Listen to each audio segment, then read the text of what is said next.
নমস্কার বন্ধুরা, আমি আশা করি তোমরা সবাই ভালো আছো এবং সুস্থ আছো। আজকে আমরা ত্রিপুরা চ্যানেলের এই ভিডিওটিতে একটি খুবই গুরুত্বপূর্ণ বিষয় নিয়ে কথাবার্তা বলবো, অ্যাজ ওয়েল এস কিছু ইম্পর্টেন্ট কোয়েরিজ যেগুলো তোমরা আমাকে ডিফারেন্ট সোশ্যাল মিডিয়া সার্কেলসে জিজ্ঞেস এসছো, সেগুলো নিয়ে কথা বলবো। আশা করি ভিডিওটি তোমাদের ভালো লাগবে। And if you like the content of Tripura channel, definitely please share and subscribe. এখন আমি ভিডিওটি শুরু করছি, ভালোভাবে ভিডিওটি বোঝার চেষ্টা করো। তো সর্বপ্রথম যে নিউজটা নিয়ে আমি কথাবার্তা বলবো, যেটা অনেকে কনফিউজড আছে বেসিকলি এমপ্লয়িরা, এবং এটা তোমাদের সবাই জানা উচিত এক্সপিরিয়েন্স ওয়াইজও, কারণ একে তো তোমরা ফিউচার এমপ্লয়ি হবে, দ্বিতীয়ত যে কোনো ইন্টারভিউতে টিপিএসসির এই কোয়েশ্চেনটা জিজ্ঞেস করতেই পারে যে what is the ad hoc policy, যেটাকে state government of Tripura adopt করেছিল এবং কেন সেই পলিসিটাকে এখন রিমুভ করা হয়েছে এবং রেগুলার প্রমোশন দেওয়া হয়েছে। What has been the scenario, what has been the circumstances, what is ad hoc, what was the process before ad hoc, and what is the process right now that will happen. তো এই সব প্রশ্নের উত্তর আজকে আমি first part of the ভিডিওতে দেবো, একটু বোঝার চেষ্টা করো। This is very interesting. সব জায়গায় তোমরা যদি গুগল করো তাহলে ad hoc এর মিনিং বুঝবে তোমরা, something is done for a specific purpose, যে কোনো একটা স্পেসিফিক পারপাসের জন্যে যখন কোনো কিছু করা হয়, যেটার মোটোই থাকে যে একটা স্পেসিফিক টেনিউর বা পারপাসের জন্য সেই জিনিসটা থাকবে, তারপর সেটাকে আইদার সরিয়ে দিতে হবে বা সেটাকে কন্টিনিউ রাখতে হবে, সেটা হলো অ্যাড হক। তো এখন কি হয়েছে দেখো, আমাদের মানে হিস্টোরিক্যালি, আমি একদম লেমেন পার্সপেক্টিভে তোমাদেরকে বলছি, তো হিস্টোরিক্যালি যে জিনিসটা হয়েছে যে আমাদের যে স্টেট গভর্নমেন্ট অফ ত্রিপুরার একটা রিজার্ভেশনের কেস চলছে সুপ্রিম কোর্টে, যার জন্যে অনেক বছর ধরে promotion across different lines departments, অনেক এমপ্লয়ীদের প্রমোশন আটকে রয়েছে, ঠিক আছে। তো হোয়াট হ্যাপেন্ড ইজ দ্যাট 2021 সালে এই যে একটা লিগ্যাল লুপ হোলের মধ্যে যে স্টেট গভর্নমেন্ট অফ ত্রিপুরা পড়ে রয়েছে, তো সেই জিনিসটাকে অ্যাড্রেস করার জন্যে they introduced the concept of one time ad hoc promotion, ঠিক আছে। In the scheme of things, regular যে প্রমোশন থাকে সেটাকে সাবস্টিটিউট করে, যেহেতু কোর্ট কেসের আন্ডারে ছিল, তো একবার অ্যাডক প্রমোশন ওরা মানে করেছে, যার জন্য কি হয়েছে around 13,000 employees were benefited under the ad hoc promotion policy. এখন বুঝতে হবে জিনিসটা, অ্যাডক প্রমোশন পলিসি আর রেগুলার প্রমোশন পলিসির মধ্যে স্ট্রাকচারালি কি ডিফারেন্স আছে। স্ট্রাকচারালি কোনো ডিফারেন্স নেই, বাট এটাকে নোমেনক্লেচার ওয়াইজ এটাকে অ্যাডহক বলা হয়, যাতে ওয়ান টাইম রিল্যাক্সেশন মেজার হিসাবে এটাকে অ্যাডহক হিসাবে ট্রিট করা হয়, ঠিক আছে। নাও কি দেখা গেল, এখন আমার সিনারিওটা বুঝো, এটা খুবই ইন্টারেস্টিং। ধরো আমি একজন এমপ্লয়ি এবং আমি পরের মাসে রিটায়ারমেন্টে যাব, ঠিক আছে, এবং আমার প্রমোশন ডিউ এসছে রিটায়ারমেন্টে যাবার 15 দিন আগে, ঠিক আছে। তো 15 দিন আগে আমার প্রমোশন এসছে। এখন কি হয়েছে, আমি অ্যাডহকটা পেয়েছি এক্সিস্টিং পলিসি ওয়াইজ। তো অ্যাডহকটা পাওয়ার পর কি হয়েছে, আমি অ্যাডহকটা অ্যাকসেপ্ট করলাম। তো ধরো আমার গ্রেড পে 100 টাকা ছিল, আজকে আমার গ্রেড পে 150 টাকা হয়ে গেল, নেক্সট লেভেল চলে গেল, 150 টাকা আমার গ্রেড পে হয়ে গেল। তো সেই হিসাবে আমি ফিনান্সিয়াল বেনিফিটও পাবো তো। কিন্তু আমি যেই রিটায়ারমেন্টে চলে যাব, তখনই এই সিনারিওতে এজি অফিস আছে কি, এজি অফিস আমার পেনশনটা আটকে দেবে, বলবে আরে অ্যাডহক যে পলিসিটা সেটা তো ওয়ান টাইম মেজার এবং এটা তো একটা টেম্পোরারি মেজার, সেটাকে আমরা কিভাবে পার্মানেন্ট প্রমোশন হিসাবে ক্লাসিফাই করতে পারি, সেটা তো করতে পারি না। এবং ফান্ডামেন্টাল রুলস, ঠিক আছে, ফান্ডামেন্টাল গাইডলাইন্সের মধ্যেও অ্যাডহক পলিসিটাকে একটা টেম্পোরারি মেজার হিসাবেই দেওয়া আছে। তো ফান্ডামেন্টাল রুলসকে তো আমরা অ্যাডমিনিস্ট্রেশনে ভায়োলেট করতে পারি না, রুলস অফ এক্সিকিউটিভ বিজনেসকে তো আমরা ভায়োলেট করতে পারি না। কাজেই উনি যে টাকাটাই পেয়েছেন, ধরো আমি মানে 3 মাস সেই অ্যাডহকের যে টাকাটা পেলাম, সেই টাকাটা আবার সেই এমপ্লয়িকে ফেরত দিতে হবে, এবং পুরনো যে গ্রেড পে, ঠিক আছে, যে 100 ছিল গ্রেড পে, সেটা 150 হয়েছিল অ্যাডকে, মানে প্রমোশনের পর, অ্যাডক প্রমোশনের পর। তো সেটাকে আমরা যখন পেনশনের জন্য ট্রিট করব, তো তখন 100 গ্রেড পেতেই ট্রিট করব।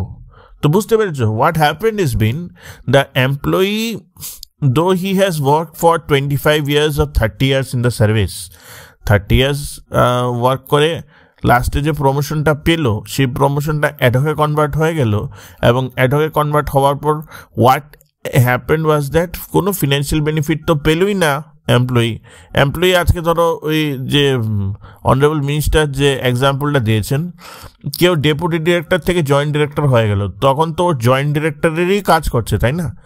হেডেকটা তো জয়েন্ট ডিরেক্টরেরই না। জয়েন্ট ডিরেক্টরের পোর্টফোলিও আর ডেপুটি ডিরেক্টরের পোর্টফোলিও তো সেম না, অনেক বেশি কাজ আছে। আমি কাজও করলাম বেশি, কিন্তু আমি কোনো ফিনান্সিয়াল বেনিফিট পেলাম না। So this was a very tricky scenario that was happening, এবং যার জন্য এজি অফিস কী করেছিল, অনেক পেনশনারদের পেনশনকে হোল্ডে রেখেছে, বা ফিনান্স ডিপার্টমেন্ট অফ ত্রিপুরা অন্য ডিপার্টমেন্টসদের সাথে ওরা ডায়লগে গেছে কি this ad hoc policy cannot be continued, it cannot be sustainable. ঠিক আছে, এটা যদি সাস্টেইন করা হয় তাহলে সমস্যা হয়ে যাবে। Now yesterday the state government of Tripura they have come up with this notification, this circular. সার্কুলারটা বেরোবে, মানে they have declared in the council of ministers meeting, একবার প্রেস কনফারেন্স হয়েছে যেখানে বলেছে যে এই যে অ্যাডহক যেটা আমরা ওয়ান টাইম মেজার দিয়েছিলাম সেটাকে আমরা রেগুলার প্রমোশন হিসাবে ট্রিট করছি, কাগজে কলমে ট্রিট করছি, সো দ্যাট যারা অলরেডি রিটায়ারমেন্টে গেছে they get the financial benefit, এবং যারা অলরেডি 13,000-এর মতো ওভারঅল স্টেট গভর্নমেন্ট এমপ্লয়ি যারা অ্যাডহকের আন্ডারে অ্যাডপ্ট হয়েছে, তো ওরা যাতে ভালো জিনিসটা পেতে পারে। তো আশা করি তোমরা জিনিসটা বুঝতে পেরেছো কতটা কমপ্লিকেটেড সিনারিও চলে এসেছিল এবং কিভাবে এটাকে গভর্নমেন্ট অফ ত্রিপুরা মিটিগেট করেছে। So I congratulate two government of Tripura for this step, কারণ ইট ওয়াজ নট ইজি। অলসো ডিসেম্বরের 2 তারিখে একটা কেসের ভার্ডিক্ট আছে যেটা স্টেট গভর্নমেন্টের এগেনস্টে করা হয়েছে by some former employee, I think retired employee, এই অ্যাডহক পলিসিটার উপর কোয়েশ্চেন মার্ক করেই। So I think now the policy will be worked out well এবং রেগুলার প্রমোশন দিয়ে দেওয়া হবে।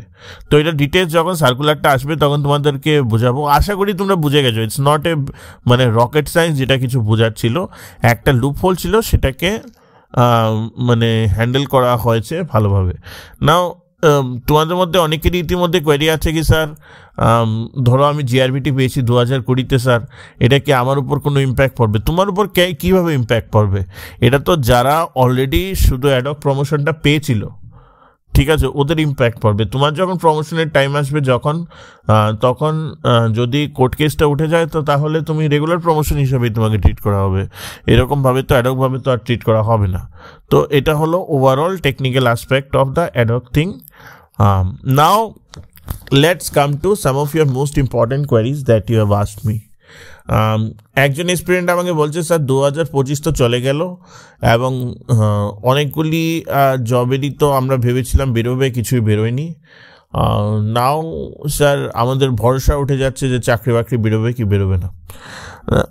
You are right, 2025 has been a very poor year in terms of recruitment of the state.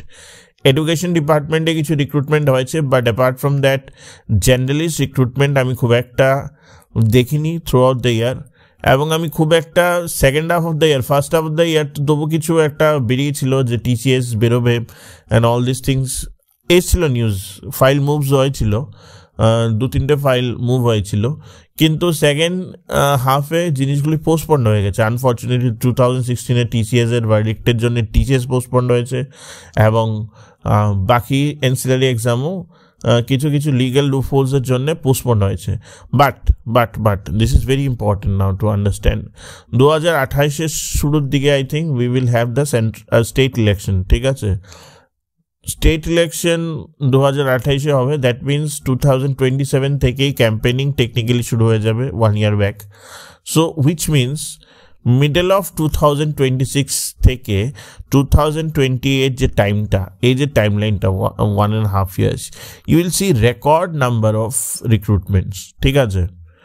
এখানে আমি এটা তোমাদেরকে চোখ বন্ধ করে বলে দিতে পারি, এরকম নাম্বার অফ রিক্রুটমেন্ট বেরোবে যেটা তোমরা হয়তো মানে অ্যাসেসও করতে পারছো না যেটা হবে।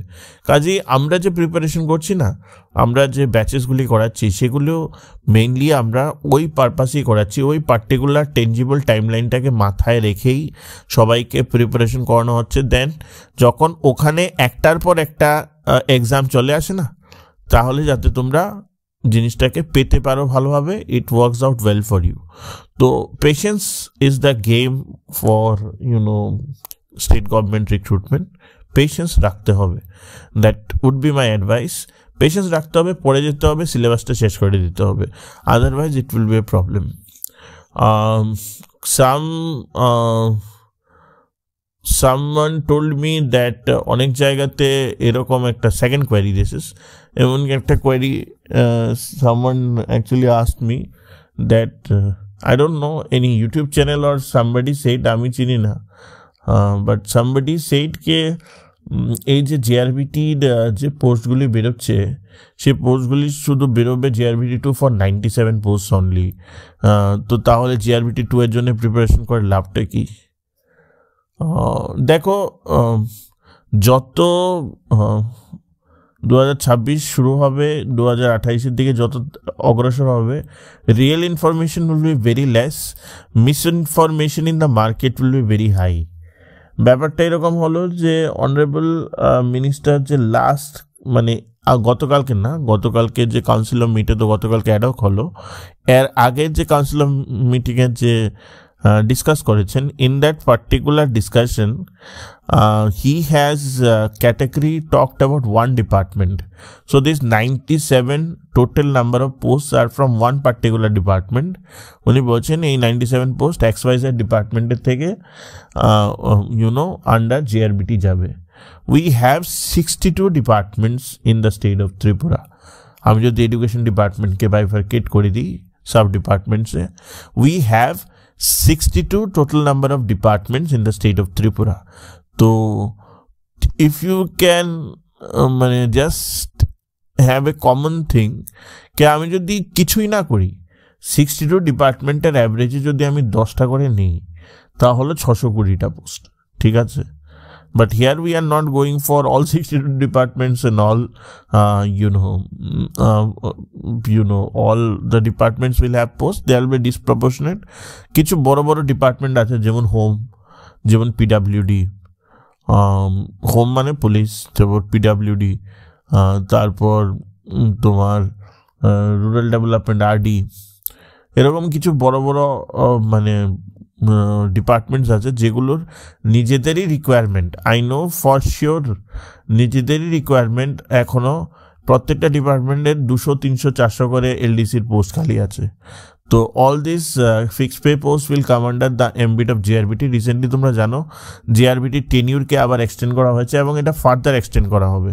So don't worry, GRBT will come, and when it will come in large numbers. এখন এটা হতে পারে they can adapt a policy, ধরো কিছু কিছু পোস্টের জন্য যদি ওরা এখন রাইট নাও অনুমোদন না পেয়ে থাকে, ল্যাপস করে থাকে, তাহলে যেটা ওরা করতে পারে যে ধরো আমি এখন 500-600 পোস্টের জন্য আমি ছেড়ে দিলাম একটা জিআরবিটি 2, এবং জিআরবিটি 3 ধরো